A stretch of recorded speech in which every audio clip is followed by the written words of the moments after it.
Many men ask me if they should take medication. As I said before, hair loss is a medical condition and should be treated as such.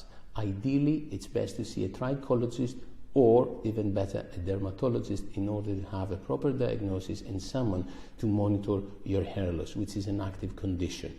The only evidence-based medication on the market right now is finasteride, the so-called Propecia, which is a tablet that blocks testosterone.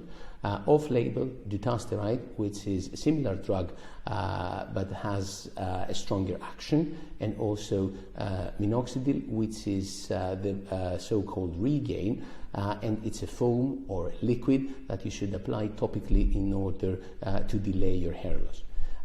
We cannot promote hair growth. We can only delay hair loss, and many people ask me about other treatments like laser light treatments or PRP injections. All of them, they have some evidence, but it's not as strong as Regain and Propecia.